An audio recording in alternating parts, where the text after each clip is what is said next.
Anybody here pay rates?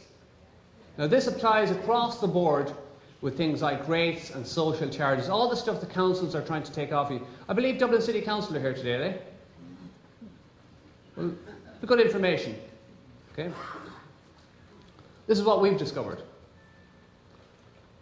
Okay. Rates. Anybody pay rates? Social charges, water charges, blah, all those charges, yeah? Okay. Who here can read that? Can you see that? Anybody read it out? Contract, invoice, demand. Now, I know some people have already seen this before. I know that my child can actually tell the difference between those three words. And most children can. Okay? What is it that a child can see as being the most obvious difference between those three words? The three words are demand, invoice, and contract. What is the most obvious difference between the three words that a child can see? Come on, shout it out. It's in red. That's obvious, but it's not the most obvious thing. It's underlined. That's obvious, but it's not the most obvious thing. It's larger. It's in bold. That's very obvious, but it's not the most obvious thing to a child. What is the difference, James? Okay. The difference is, and I won't hold you in suspenders any longer. The difference is, all three words are spelt differently.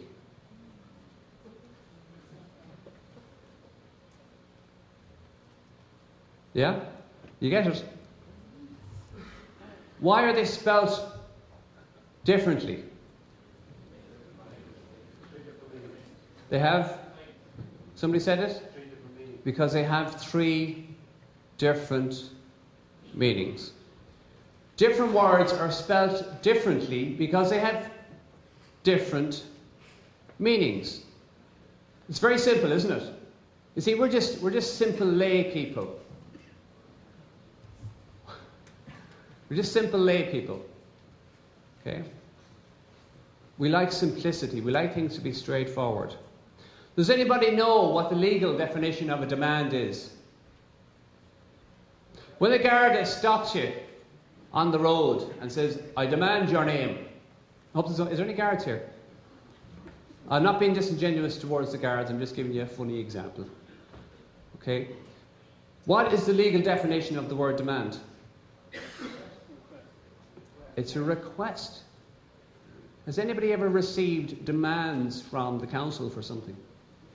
Anybody? Hands up. A few, okay? For demands, for rates, or for charges, or whatever it might be. So now it puts it into a slightly different context. It'd be like getting a wedding invitation from a couple that you don't like. What would you do with it? You'd politely send it back. You'd respond, wouldn't you? You'd be honourable. You'd respond. You'd say, thanks, but no thanks. I'm busy that day. Okay? So, it's their request. So when the council or the corporation sends you a demand, it's legally. I didn't make this up, lads. This somebody else made this up. It's in the law books. They made it up. That's their definition of demand. It's a request for payment, or a request for something. So when you've received a final demand, that's great, isn't it? You won't be getting another one. That's the end of it.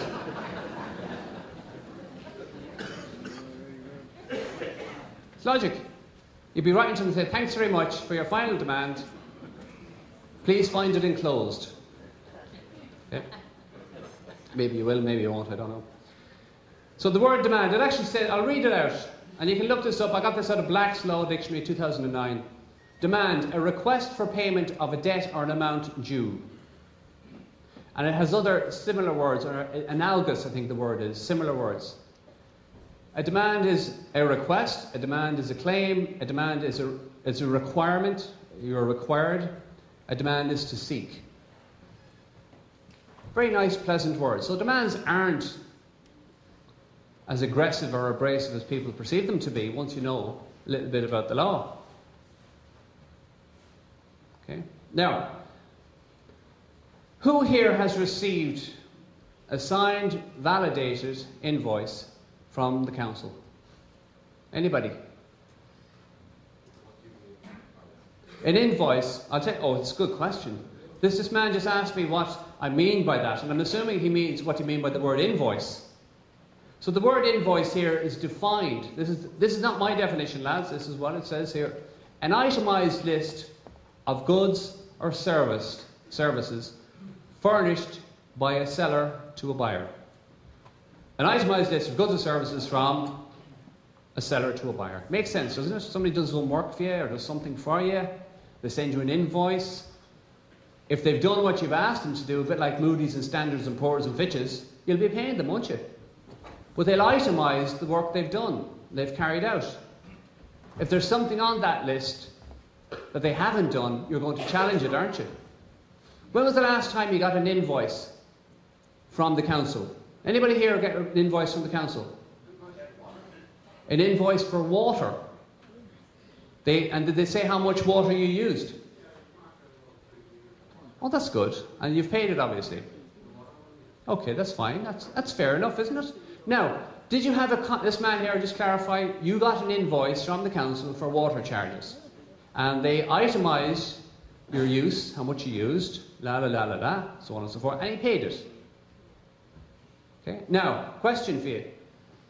For those people that have received invoices, and hands up who has received an invoice, as we've defined it. A list of goods and services that you've used.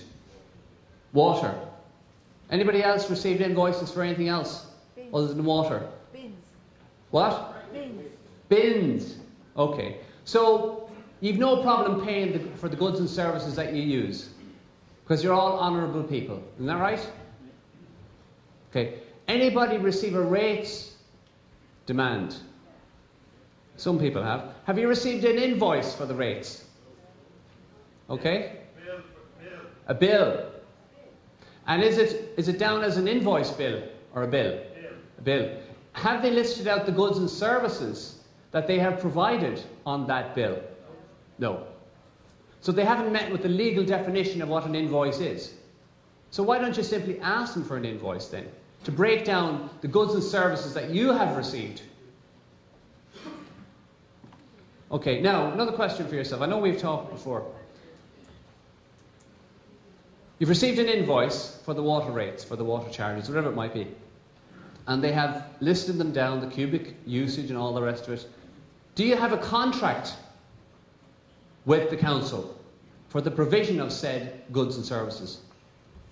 Have you signed a contract? Okay. Right. Are you sure? You keep saying no, he hasn't signed a contract, by the way, for the record. We won't put your name on the camera either. Okay. Has anybody here received and agreed and signed a contract with the council for rates or charges, whatever they call them, social charges or water charges or gas or whatever it is they think they provide? Anybody receive a contract in draft? No? Now, this goes back to, and we're getting into contract law in a minute, and I'll probably want Kieran to help me out in a minute. When I worked for 15 years or so in the UK in the construction industry.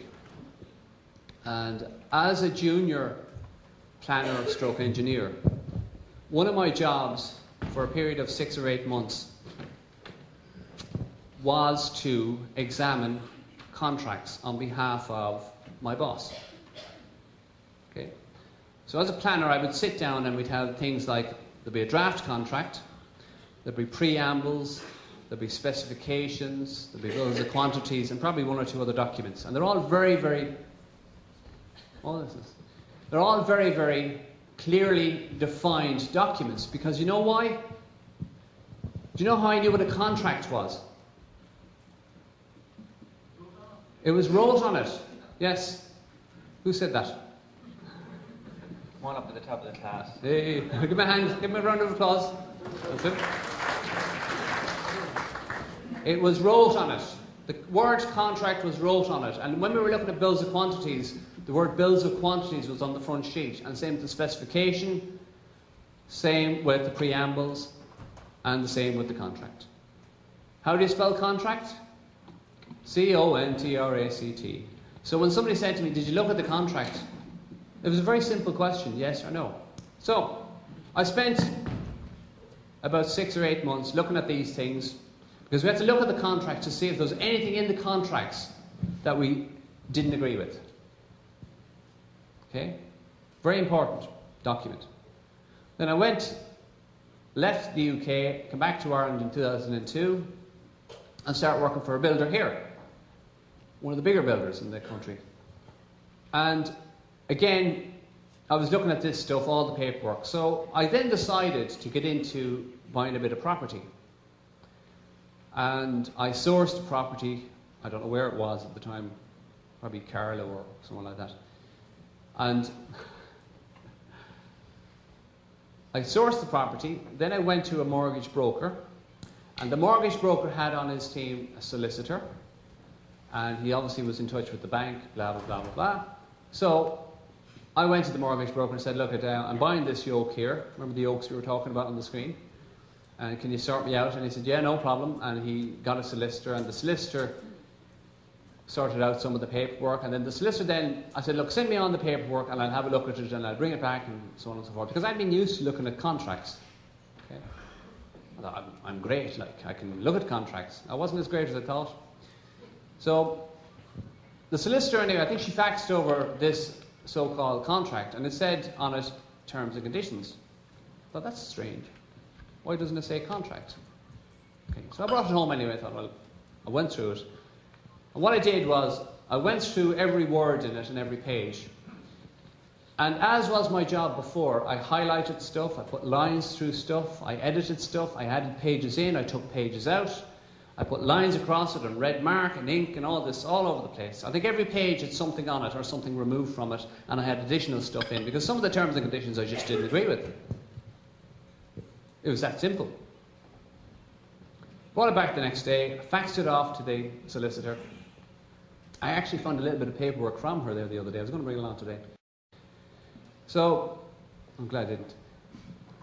So, within an hour of sending this fax back to the solicitor with this apparent set of terms and conditions or contract, whatever it was, I got a call. And she said, I won't swear, I promise. She said, who the you think you are? Who the do you think you are? I said, what? This woman was swearing at me down the phone. She said, who the you think you are? I said, I didn't swear. Will you stop standing behind me? The cameraman doesn't like it. Okay, so she then proceeded to say, if you want this money, if you want this mortgage, if you want to get that house, you better sign this document and forget about all that stuff about editing it and changing it and putting in your own stuff. That's ridiculous. That's not the way we do business in Ireland. How dare you? Well, you see, her fee was on the line, you see. And she didn't want to go back to the bank with this thing all written up.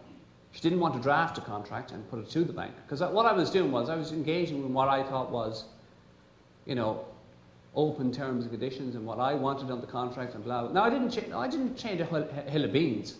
But I changed enough so that it wasn't all just one-sided.